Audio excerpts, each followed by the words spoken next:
Okay, everyone, I'm going to go ahead and start this up. Welcome to Head in the Clouds, an intro to ColdFusion on AWS and Azure.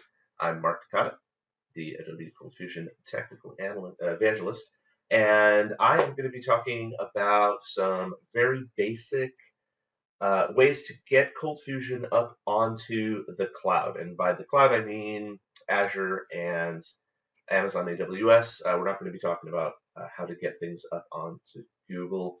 Also, keep in mind there's just a ton, an absolutely huge number of different ways that you can get ColdFusion up into the cloud. And so I'm sure in the chat people will be like, "Oh, well, why aren't you talking about, you know, Docker or command box or this other way or this other way?"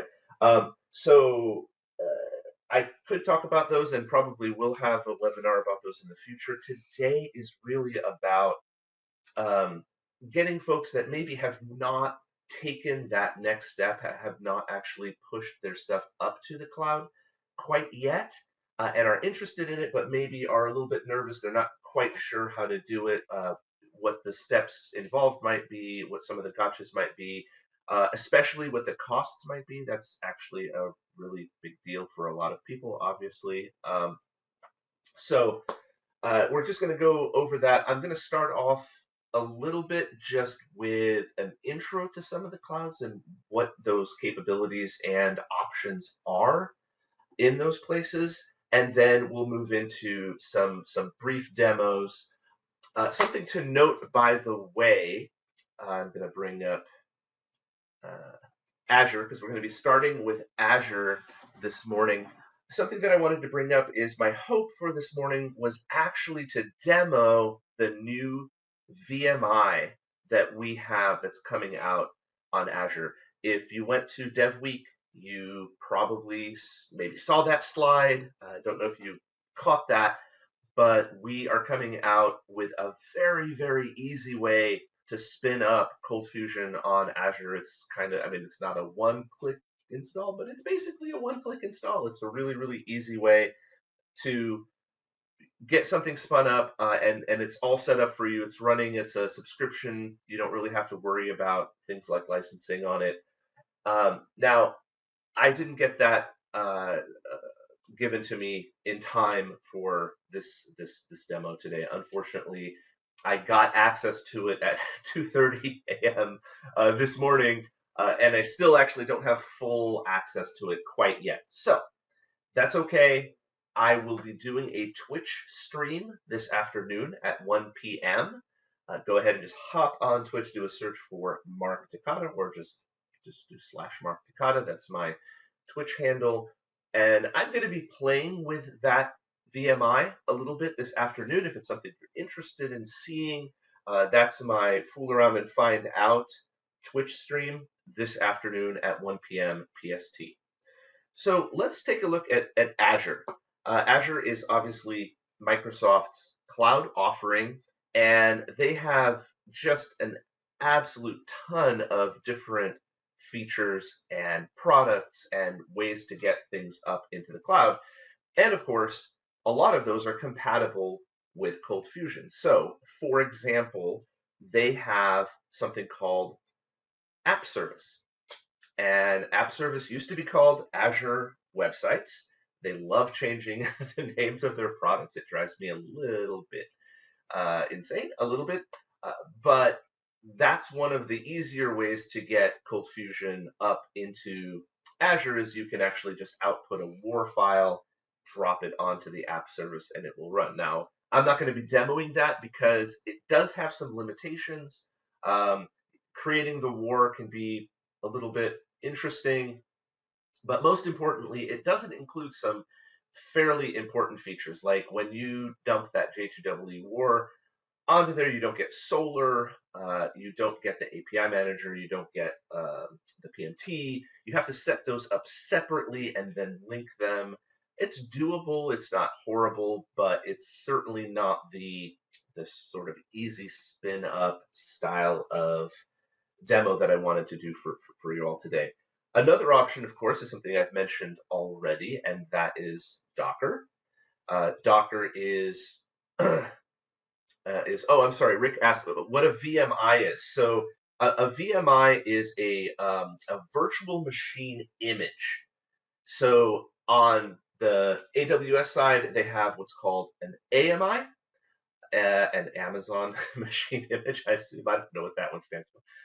But basically, it's a template that is put up onto Azure as a product offering that's a preset setup for your for your VM, for your virtual machine. So you would double click that, and then you'd go through all the steps of setting up a VM. And when it was running, it would have all your features already put in place. ColdFusion would be installed. Everything would be running. You'd obviously have to go through some steps to finish setting it up, but it's much easier than what I'm going to be showing you, which is essentially the manual way of doing what this VMI will do for you, essentially automatically. But back to Docker. So Docker can be run in a variety of ways.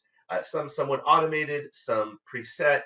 There's a Kubernetes a product offering on Azure. You can spin up a virtual machine that's either Linux or Windows, and you can run Docker in that. There's just it's almost ridiculous the number of ways, and this is actually a little bit of a problem when someone is looking to do a move from something a little more traditional to the cloud. When they see all these offerings, it's just too many, right? There's something called the paradox of choice, where there's so many choices that you end up choosing none because it's a little bit overwhelming. So today, I'm just going to be doing a really, really basic version of how you can get things set up, and that is to start with a virtual machine. So what you'll do to start getting there is you'll sign up for an account with Azure. Now, Azure has a variety of different ways that you can sign up. There's a free account, and then there's what's called a subscription account. And something that is not necessarily immediately clear when signing up for Azure is that while the free account has free offerings, the subscription account also continues to offer you some free products over the life of your subscription. So you still continue to get you get some VM time, you get some time on storage, you get a lot of those things continued uh, throughout your subscription for free every month up to a certain limit, and then above that you start paying for it. Now it doesn't cover everything, of course. They're pretty good about telling you what things will cost, but essentially it's the subscription is a way for them to just make sure if you go over these limits that you can be charged for things. Now costs are an important thing to consider. So I'm just going to hop in. Here's my Azure portal. And so I actually I have a few things set up, and I'm going to set up a new thing for us. But before we go there, I actually wanted to show you guys something. Where's my? I'm sorry. Wanted to see if I could show you. Yeah, there we go. So a lot of people worry about costs, right? Um, what is what is my time on server going to cost? Is it going to be hundreds of dollars, thousands of dollars? It's a little bit of a thing that people get nervous about. So there's a few ways to control that on Azure. But what I wanted you to see is this one here, the Smart Pro Azure, has a cost right now of about 94 cents that I've used up on it. That includes probably about 10 to 12 hours yesterday fooling around with like 6 or 7 different VMs, Docker, all sorts of things that I actually had a bunch of fairly well set up VMs running yesterday until very late, up until about midnight last night when I shut them off. So for all of that, it cost me about $1.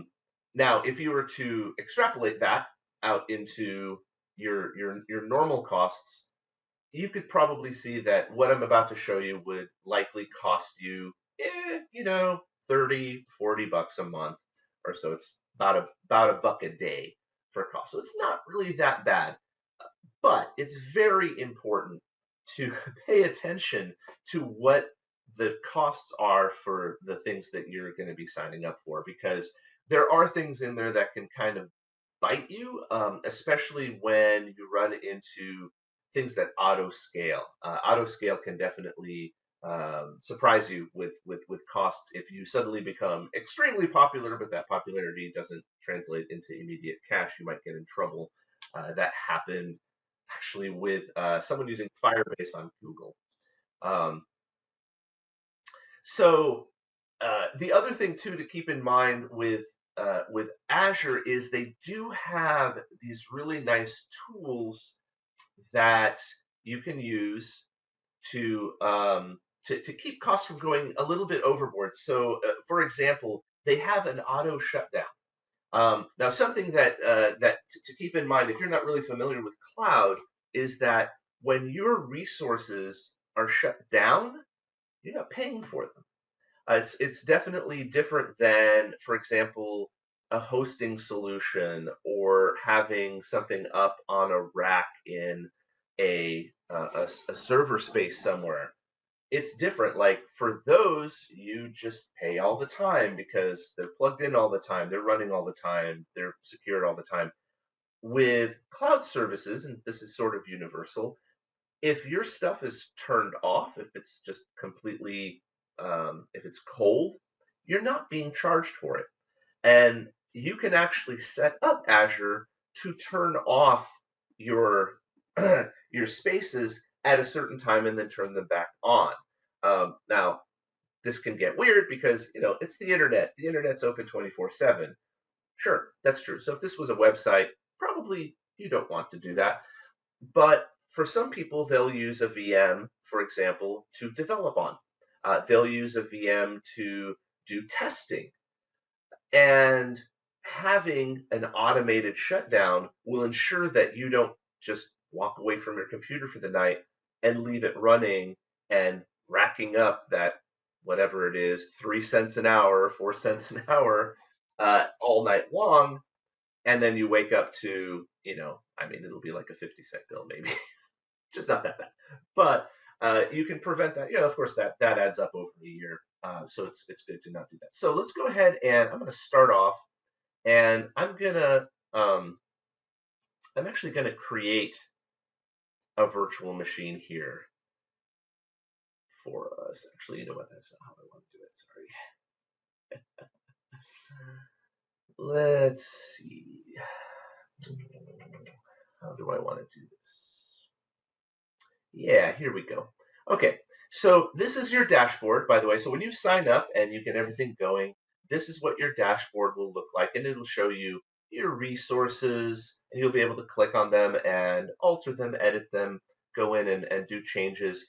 But also, you can go in and you can create new virtual machines, app services, Azure Functions, which is Azure's version of Lambda. Essentially, they're basically cold functions that get spun up nearly instantaneously when you need some work done, and they'll deliver your payload and then shut back down. They're a very inexpensive way to do, especially high load work that you don't need to keep hot all the time. And then, of course, you can create databases of a variety of sorts. So I'm going to go in here and I'm going to create a Windows virtual machine for us. That's not what I wanted. Sorry. There we go.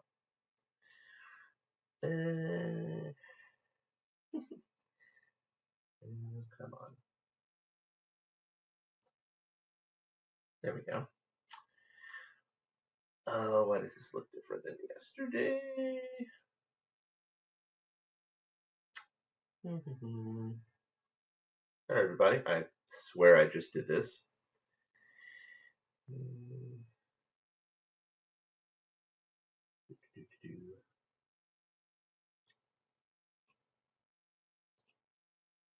I'm just going to do it this way. There we go. All right. So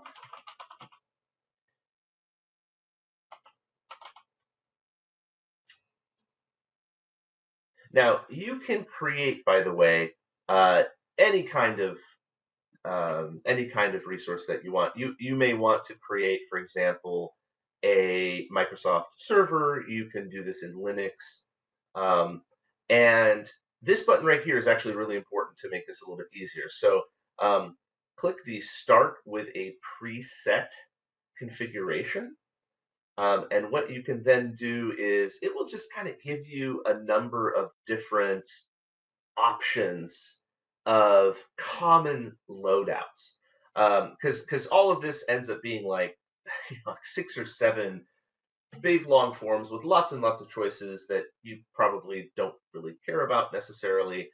And this just makes it much easier. So I chose here a dev test and a general purpose, and that's a little bit on the smaller side. It's not as powerful. I'm gonna so here's something too to keep in mind. So um, all Microsoft Azure products require resource groups, and you create those resource groups in a variety of ways. You can actually create them, as you can see here. You can create a new resource group right from the virtual machine creation. I'm not going to do that. It's not actually that difficult to do, but I don't have a ton of time because I'm going to need to do AWS today also.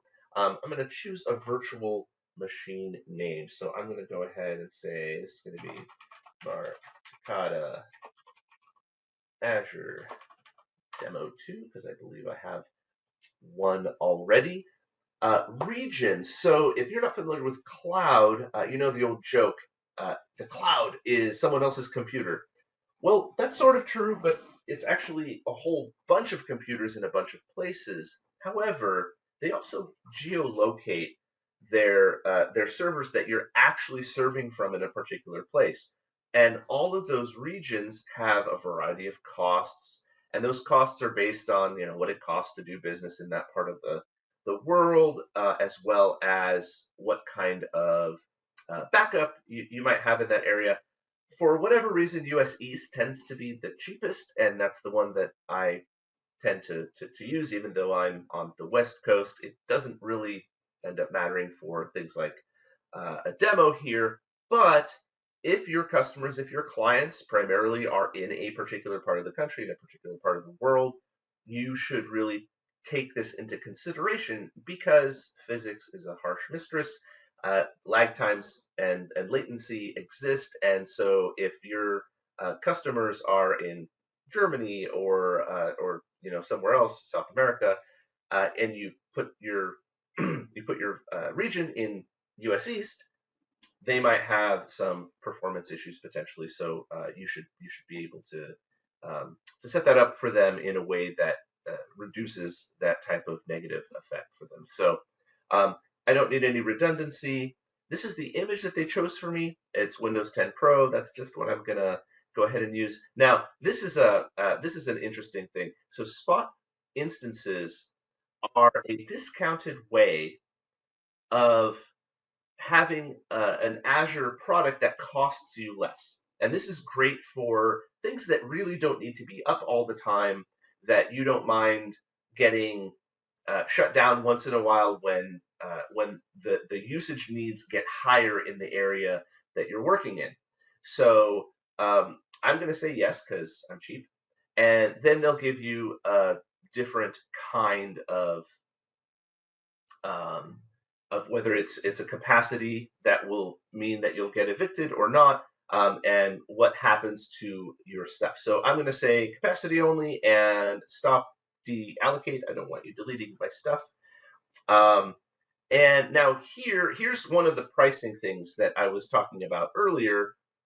Um, they're actually really good about showing you what the costs are for your particular thing here. So this is actually around 5 cents an hour for a standard Slack. Sorry, for a standard D2 with 2 virtual CPUs, 7 gigs of memory. That's what I'm going to choose.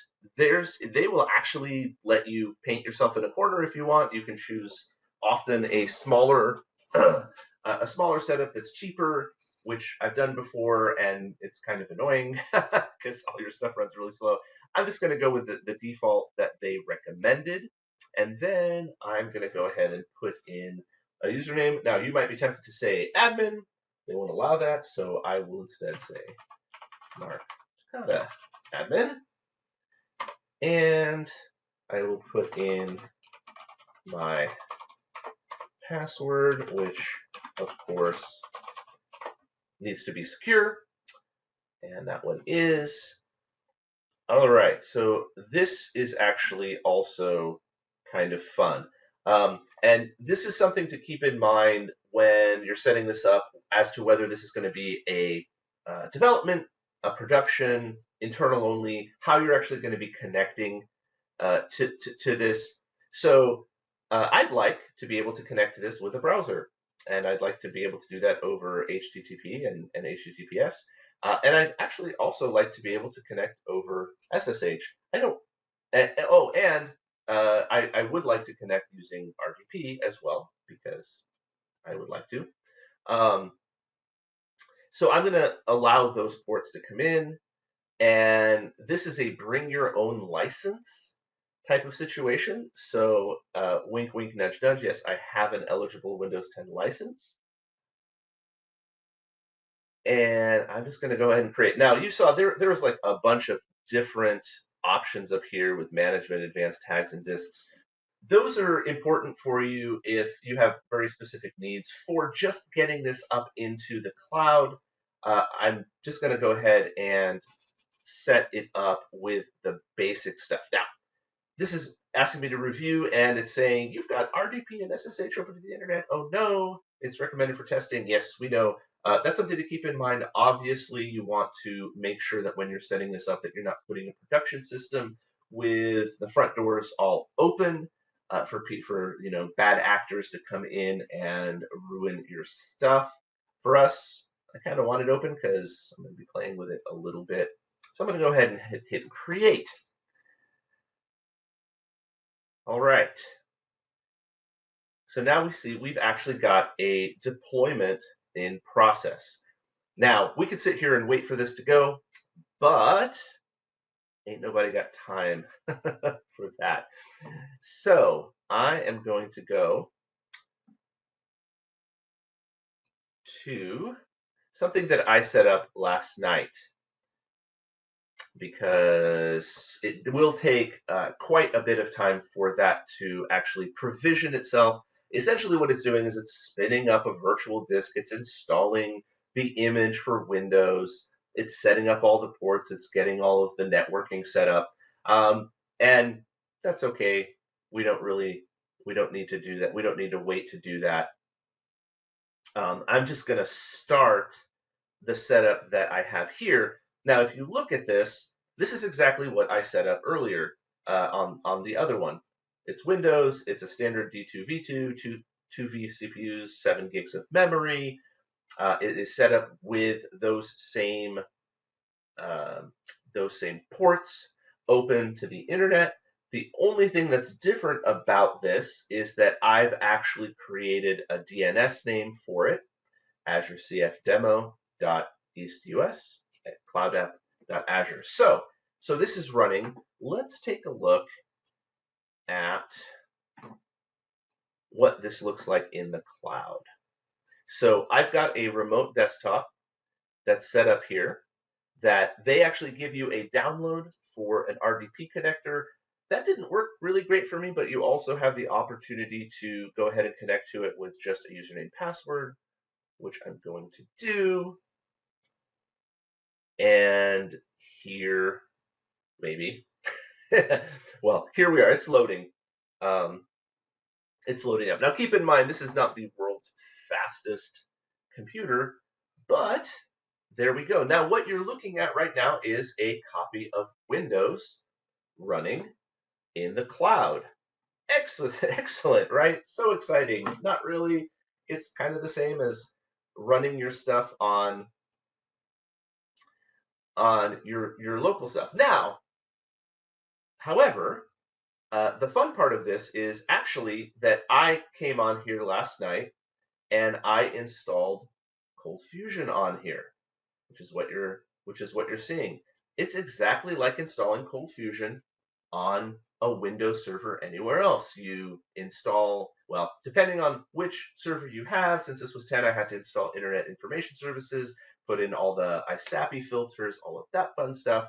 I installed 2021 and I ran the config, and booyah, it is running here, and there you go. So this is the administrator running on here. Now, of course, okay, that's great. You're running a VM with ColdFusion in it. That's not super useful to me. I want to be able to hit it from outside. I totally understand. So what I did, actually, is I went in and made myself a little I actually made a little file in ColdFusion to show that it's like a little hello world. Sorry for using Notepad. I know that's like triggering for people. So let me go ahead and I'll do CF, just to make sure that people are like, that's just HTML. I'm going to go ahead and write this in CF script and say,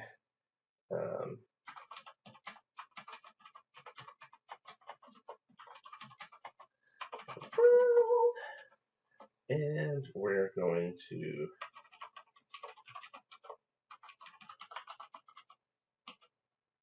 hello world. Let's not misspell this, shall we? All right. So if I go to localhost locally, that is absolutely not what I wanted, Bing. Bing, go home, you're drunk. Okay.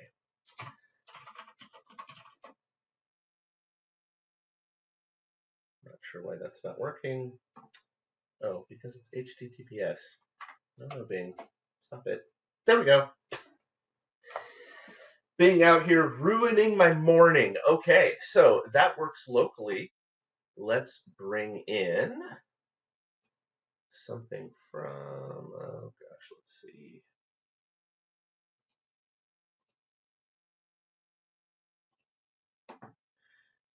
So let's bring in this. Now you can see I actually brought that in from my other computer. As you can see, it moves off of my screen. I guess you can't see that, but you'll just have to trust me.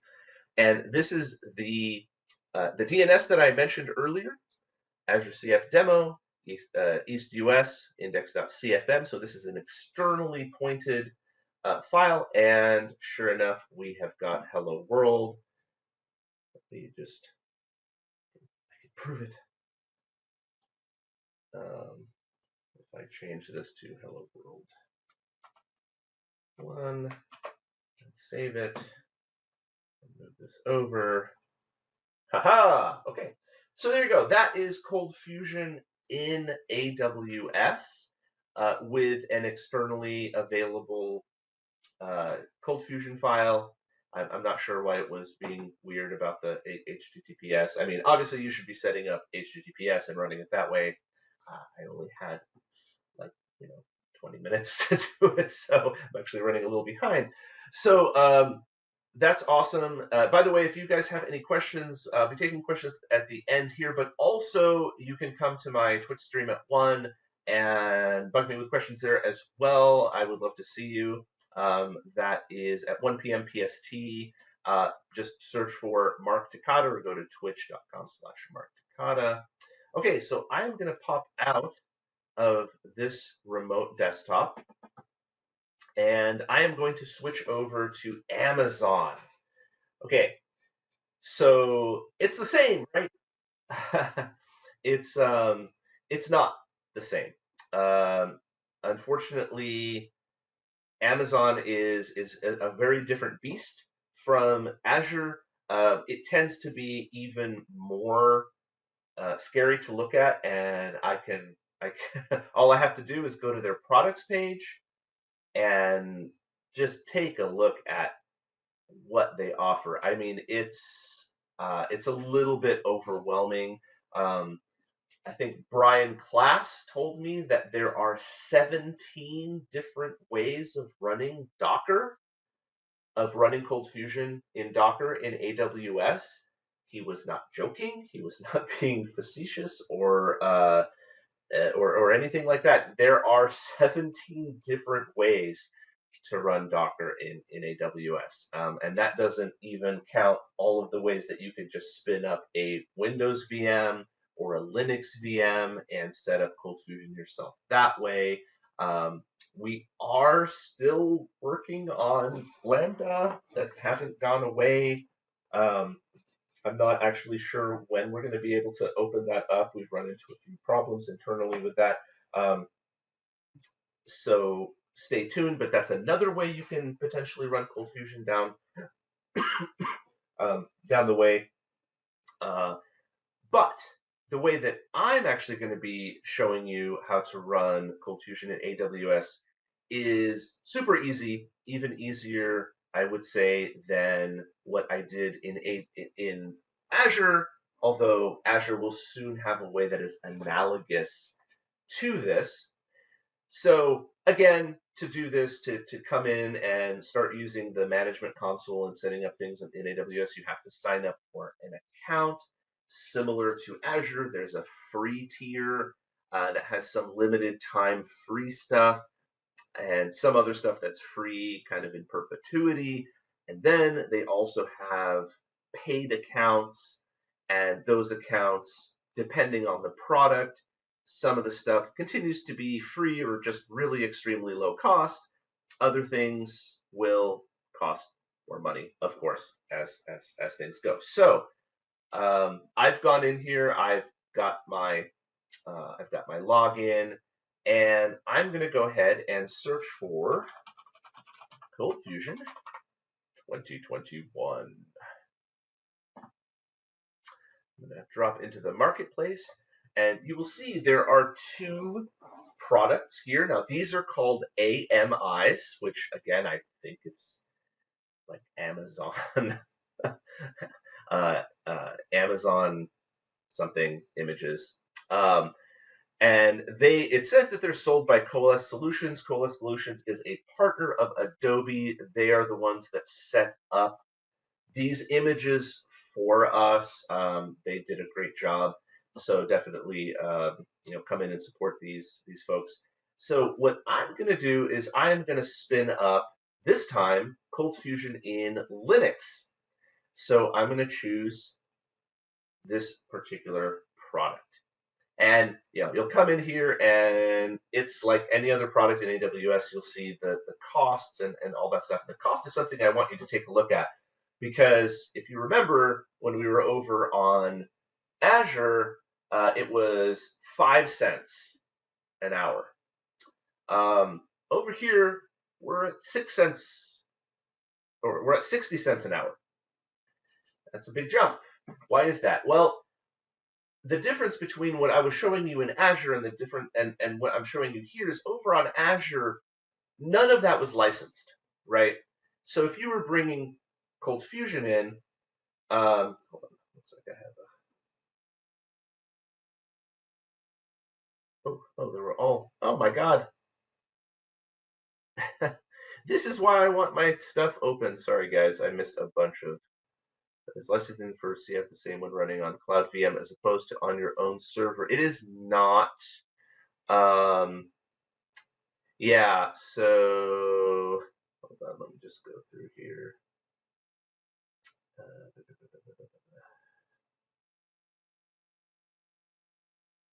No, you can talk about Lucy or Lambda or Lucille Ball. I don't know what the L word is, Brian. So something about licensing. Licensing, unfortunately, is still very complicated. We're working on that. By the way, it's one of my big things that I'm trying to get simplified as the new product owner comes in. Um, licensing is different in the cloud versus on your own servers. So in the cloud, we don't really have CPUs, right? We have virtual cores. We have all sorts of kind of weird stuff that's a little bit difficult. It's like vague, right? Like sometimes you have this many cores, sometimes you have more because you scaled up because a lot of people hit your stuff. Maybe your stuff was turned off overnight. So that's really something to chat with the sales team on. However, if you're using Docker, it's a little bit simplified, and that's actually the direction that we want to go with when you're talking about licensing actual doing these license, like actually putting a license key in type of situation. So if you're doing it in Docker, I believe we allow you to spin up something like 6 containers or something with it. I'm not exactly sure. Definitely contact the sales team. They can give you way more information. However, all that said, Uh, yeah, product owner, product manager. No, no, no. Oh, no, no, no, no, no, no, Charlie. No, no, no. Absolutely. Yeah. I use product owner and product manager kind of uh, interchangeably because sometimes I slur it and it sounds like I said project manager. Yes, it is. It is the person who is replacing Rakshith. They have started. They've been here for a few weeks. We are getting them up to speed. They're great. Look forward to introducing them to the community. You're all gonna love this person. They're wonderful.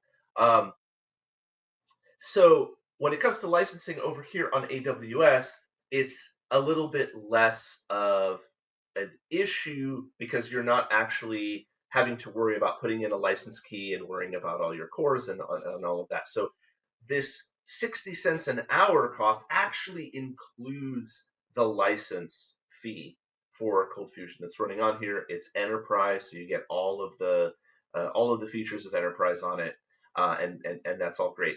Now, of course, if you were to do this on Windows, if you were to spin up an AMI of ColdFusion 2021 instead of in Ubuntu Linux in Windows, you would also have to pay the licensing fee for Windows, and so that's a little more expensive. It's one of the reasons I'm spinning it up on Linux. It's cheaper. Okay, so I'm gonna try not to miss chats too much, but I need to kind of get going because OMG, I'm kind of running out of time. Sorry, everyone. I probably should have just done one of these at a time. So what did I just do? I just said subscribe to this product, and it's going in and processing my subscription. And as you saw, that subscription is basically 60 cents an hour, which includes pretty much everything that I need to run my website off of ColdFusion.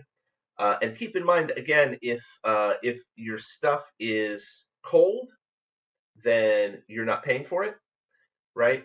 Um, So I wanted to scale up more instances under load and maybe take them down for lower periods. You need a license for each new instance. Yeah, Jeff, that's a really good question. Um, and it's probably something. Again, it's something to chat with the team about because again, it's not the licensing would really be more on like I think it's average cores that you're using. And so part of what the licensing model would end up covering is things like, what machine you're running it on and all that. So if you're in a situation where you're needing to scale up, definitely please get in contact with us because we will figure out something that will make it work for you. Um, this particular uh, this particular setup that they have will handle nearly anything that most of us will throw at it. It's a fairly robust machine that I'll be setting up. So speaking of that, I'm going to go to setting this up. So what are we looking at? We've got a 64-bit. Oh, Amazon Machine Image. There you go. That's what AMI stands for. Software version is CF Enterprise Linux. This is still update 1. I have to make a note to make sure that they get update 2 in here for us. And then regions, if you remember, regions in Azure, same thing here. Amazon does separate their things out into regions. Again, US East tends to be one of the cheapest or the cheapest, and so a lot of people put their stuff there. You do want to make sure that if you are running a hypercritical application that can't come down, that you do you spread out your stuff. There's like a failover that you can set up to other geolocations. Way out of scope for this talk, but it's something to consider. Um, all right, so I'm going to go ahead and launch this. And okay, so something here that is a little bit tricky is there's different ways to actually launch this instance, and I like to launch it through EC2. So EC2 is the product that this is running on at AWS, and that it stands for Elastic Cloud. I don't know why it's two. But there's like Elastic Beanstalk. There's all these different names that they came up with. I think they threw darts at the alphabet to make them up because some of them don't make a lot of sense. But anyway, I'm going to say launch through EC2. That reduces a bunch of the things you have to enter. So I'm going to go ahead and say launch. And this is going to bring up, oh yes, right. Um, still wondering why they do this. So earlier on, they gave you an option for what level of machine you wanted to set up, and you'll see that the machine that they put you on out of the box is a T2 Micro, and that's both awesome and not awesome for me in this particular demo. It's awesome because if you're on the free tier, you get to use it for free. So for the length of time for your free trial, oh, by the way, this has a 30-day free trial that you can play with for no cost. For that 30-day free trial, if you're on T2 Micro, you won't pay anything at all because this also is free tier eligible on the AWS server side as well. It used to be that you had to run this off of a bigger machine. I believe they wanted you to run it off of an M5 large. But I am going to actually run it off of an M5 large because there's no replacement for displacement. So, going to go through here. There's a lot. This is where Azure has a little bit of a better user experience, in my opinion. Right now, is they gave you here's a bunch of stuff that like 90% of the people use. Just click a couple buttons and we'll spin you up. AWS still makes you go through a lot of these pages. All of this stuff in here is actually fine. As is storage. The storage that comes with it is totally fine. I don't have any tags. Now this one is kind of important. I don't think I'll actually have time to make this matter.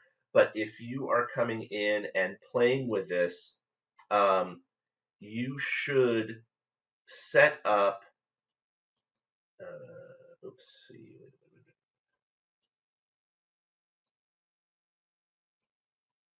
You should go ahead and set up port 8500 for you to hit your administrator from outside. Now, should you have this in any sort of production environment? No, absolutely not. And later we will actually set up, if I actually get to it, which I doubt I will, we'll actually set up a way to limit who can hit that instance of your administrator. Okay, so I'm going to try and get this to launch. Okay, this is a really important thing. I'm glad I got to this before I switched over just to questions. The way that you're going to push up your changes to this is probably going to be by SFTP. And to use that, you're going to want to create a key pair. Okay, so this is going to create an RSA key pair file for you. So I'm going to put in mark AMI AWS demo as the key pair name, and I'm going to download it. and it's done. And I'm going to go ahead and launch the instance.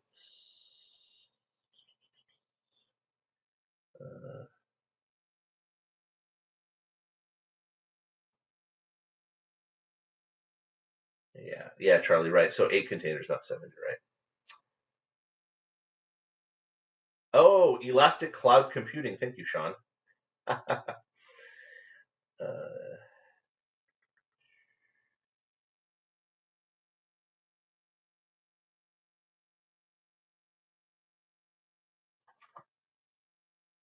Yeah, I'm not really covering Docker today,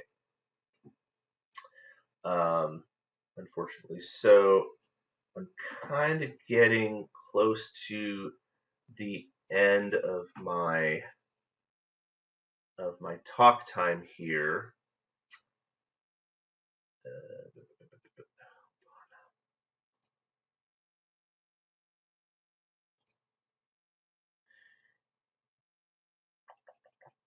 So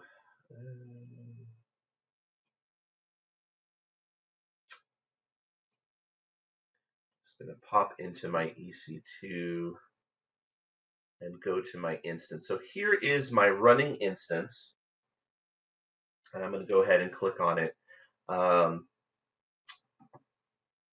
Aishwara, do I have, is it till 10 or is it till 9:50?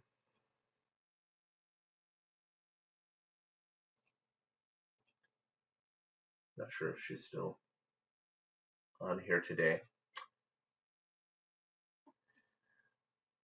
Well, I'll stay a little bit late if 10. Okay, great. Okay, so I have at least a few more minutes. So, okay, so here what we're looking at, this is the information on the running instance that I set up. And to go in and actually get ColdFusion running, I'm going to go ahead and use this as a nice little advantage. This AWS has this nice little feature, which is an SSH connector that's built right into your console. So what I just did is I just went into my instance and I hit connect, and I chose to connect via SSH internally, and it brought this up. And as you can see, you're actually seeing the setup for ColdFusion. So I'm going to go ahead and configure ColdFusion real quick. I'm not going to do API Manager because we don't have time. I actually, oh, okay. I'm just going to add PDF. Okay, so I'm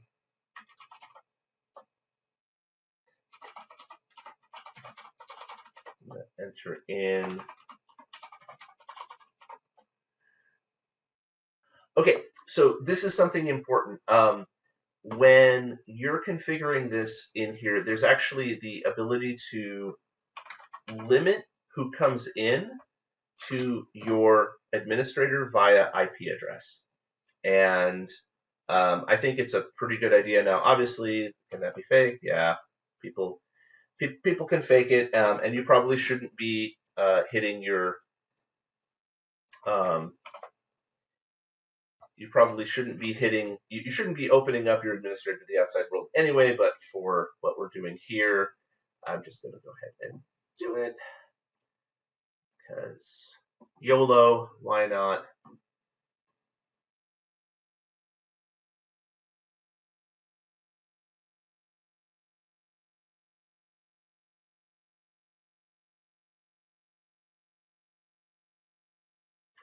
Yes, sorry for the confusion, Dan. Yeah, so AWS and Azure are two separate cloud providers. Um, yeah, I probably actually should have only done one cloud at a time because I basically ran out of time here. But they're kind of two separate things. AWS seems to be the more popular, with Azure kind of close behind. There's actually another one that's fairly popular called Google Cloud Services, and you don't really see a ton of people using that for ColdFusion, maybe quite yet. We may see it eventually if some of their product lines expand and they decide to work with us to get stuff in there. But yeah, we were actually going to do both of those. All right, so not quite sure why this is taking so long. There we go. Setup is complete. Awesome. Okay. So now I am going to go ahead, and if you go back to your instance summary and look at the public DNS,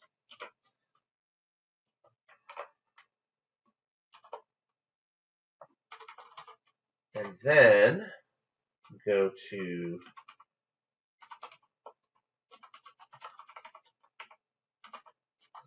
one second. Sorry, folks. Okay, so this is an external.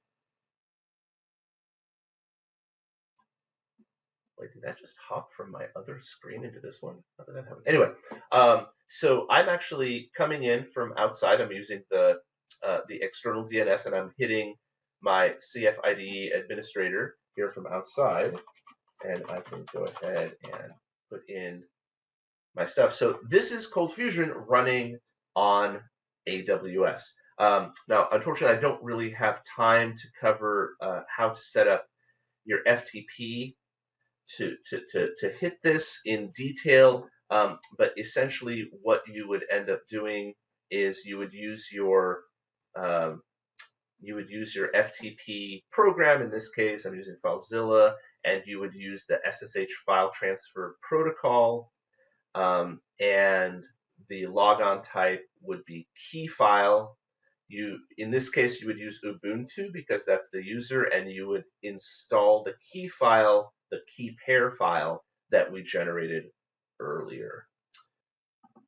Okay, so I'm going to pop out of that, and I'm going to go ahead. I'm a little over my time into my question and answer, but I'm going to go ahead and stop sharing and try to answer some questions for folks. Okay, let's see. Yes, Alibaba. Yeah, we're probably not going to be on any of those, Charlie. As far as I know, I mean, people do use them, of course, but not nearly as much. Okay, so Wendy asks, on AWS, did you RDP ColdFusion into it to get CF set up? I may have missed that step. Yes, so Wendy, because I used the ColdFusion 2021 AMI, that AMI, that machine image, already had ColdFusion installed onto it and ready to be set up. So all I had to do was SSH into it. The moment that SSH connected to it, a script detected that I was getting in there, and I was able to start setup and finish that up. So that's what makes it a little bit nicer on Azure. Of course, I had to go in and install ColdFusion myself and all that. Bill asks, on the Azure CF install was unclear how it was installed there. Yes, so Bill, just because of time limits, what you saw there on Azure was just Windows running. And so I installed it the same way that you could install ColdFusion right on your own Windows machine. You would just go and pull down I used just the ColdFusion tryout. I went to adobe.com, did a search for ColdFusion, hit try it, and downloaded the installer for it and installed it just the same way that you could do it on any other machine.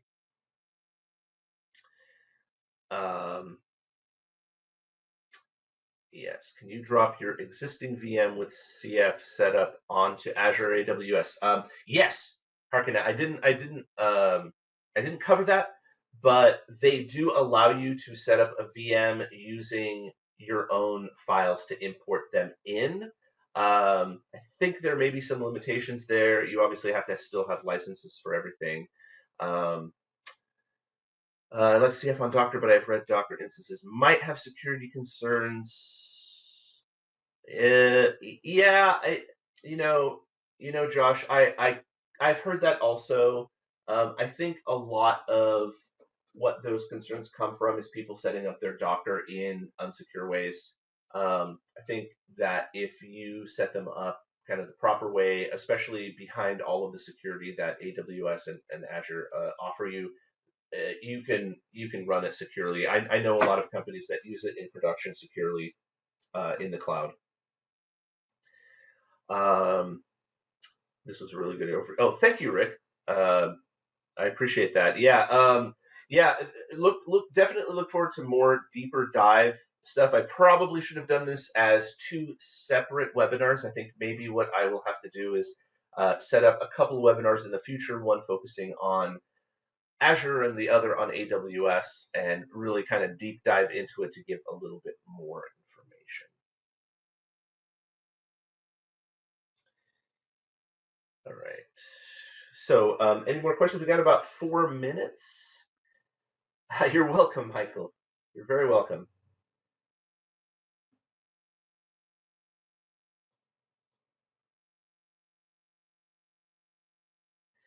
Yeah, it's definitely a. You're very welcome, Dan. It's very much a little bit of a brave new world. There's a lot of options out there. It's very easy to get lost.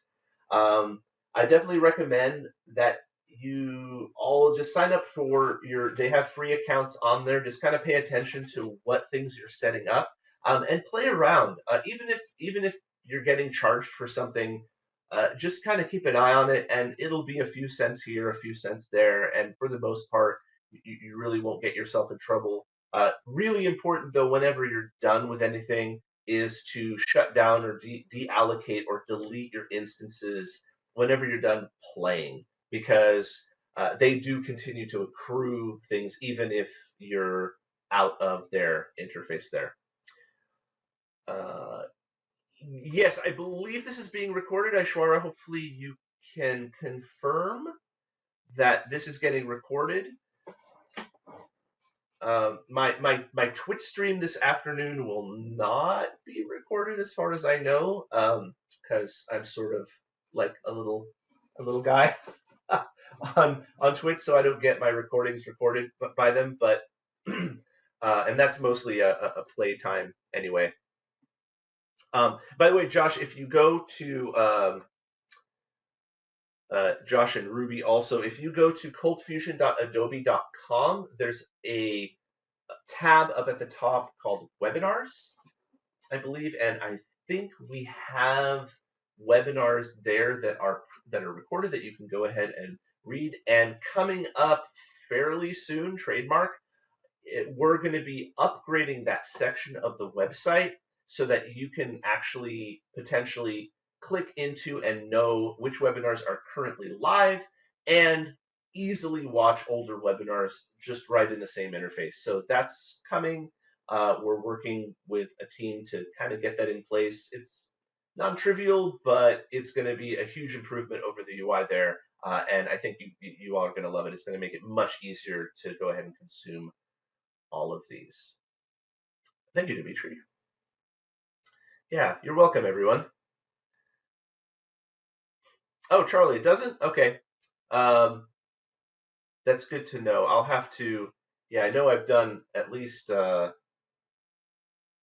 I've definitely done at least one other webinar, so that one should be up there. I'll check in with the team and see what's going on with that. Hopefully, by the way, all of you, I've got a minute left. Hopefully, all of you are signed up for ColdFusion Summit 2021. It's coming soon. cfsummit.vconfex.com. I'll go ahead and type that in here so that you can go there.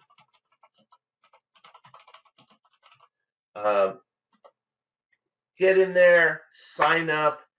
This year's summit is going to be just super great. It's the biggest one, I think, that we've done in quite a long time.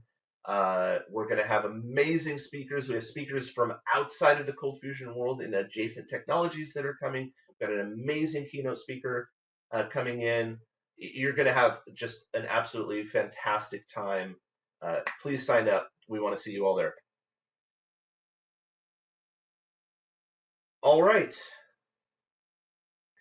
So that is 10 a.m. If anybody has any other questions, please go ahead and ask now. Otherwise, feel free to come to my Twitch room at 1 p.m.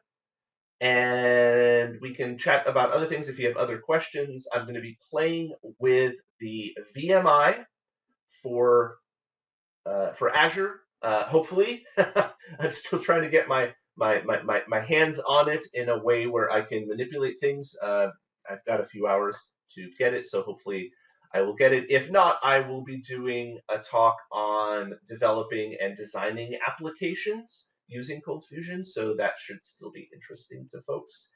Even if we don't do the VMI stuff, and I'll just maybe do VMI next week if I don't end up getting it. Sorry, it's 1 p.m. PST, Michael. Sorry about that. 1 p.m. PST.